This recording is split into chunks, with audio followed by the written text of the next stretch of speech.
تماس لفيورنتينا يقول الحكم، والانطلاقه في هجمه معاكسه سريعه جدا بامتياز. تلعب هذه الكره من عند خيريسون، يوصلها ليوفوتيتش. بالاتي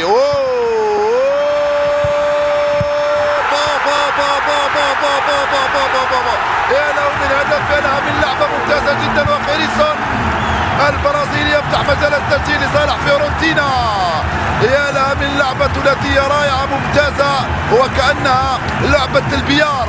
يتمكن فريق فيورنتينا عن طريق خيريسون الذي يضيف الهدف الثاني له مع فيورنتينا. يا له من هدف رائع جدا، لأن اللعبة كانت ممتازة جدا بين الثلاثي، والتمريرة كانت من أروع. عند الهولندي سنايدر جد صعوبة في بداية الموسم مع الإنتر، ولكن سرعان عاد إلى مستواه الحقيقي والفعلي. يوصل عليه إيتو سامويل على الجهة اليمنى، خطير إيتو يتوغل، يوجد سنايدر، يدخل إيتو، سنايدر يرجع لي مرة أخرى لمايكون على الجهة اليمنى، خطيرة جدا ممتازة.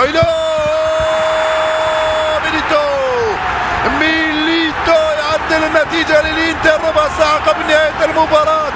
جول ميليتو. إنتر ميلانو يعود من بعيد ويعدل النتيجة بفضل ميليتو بعد هذه التوزيعة تقريبا بنفس الكيفية، ليس بنفس الجمال ولكن بنفس الكيفية، من نفس الزاوية. التمريرة الثلاثية بين سنايدر ومايكون، تجد ميليتو في الاستقبال يعدل النتيجة في الدقيقة 75.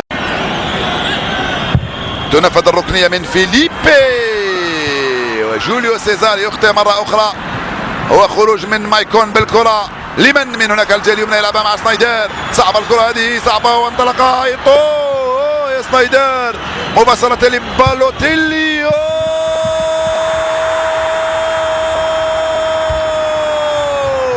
إيتو سامويل، التوزيعة من بالوتيلي، وإيتو يسجل الهدف الثاني لصالح إنتر ميلانو في الدقيقة 80 قبل 10 دقائق من نهاية المباراة. إيتو يفعلها. كنت أتحدث لكم عن القوة الذهنية لعناصر فريق إنتر ميلانو. إيتو سامويل يمنح التفوق للإنتر بعد هذه التوزيعة من بالوتيلي. إيتو سامويل يسجل هدفه 11 مع فريقه إنتر ميلانو. هدف ثمين وغالي، هدف ربما راح يكون له الفضل لإيتو، نعم لا، في نفس الخط، للحفاظ على المركز الأول وعلى التاج للمرة الخامسة على التوالي بالنسبة للإنتر. حاولوا لعب شوط أول رائع، ولكن القوة رجعت في الشوط الثاني للإنتر.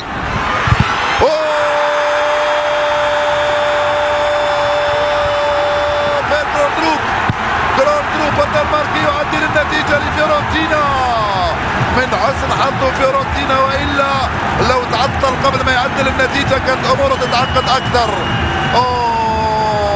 هدف التعادل لفيورنتينا دقيقة واحدة بعد تسجيل الهدف الثاني للإنتر. يفعله الدنماركي جراندروب ويعدل النتيجة من هذه الركنية. يا جوليو سيزار، يا جوليو سيزار ماذا فعلت؟ يا جوليو سيزار ماذا فعلت؟ أنت اليوم لست في أحسن أحوالك. جراندروب يضيف هدفه الثاني هذا الموسم مع فريقه، ويعدل النتيجة لصالح لا فيورنتينا.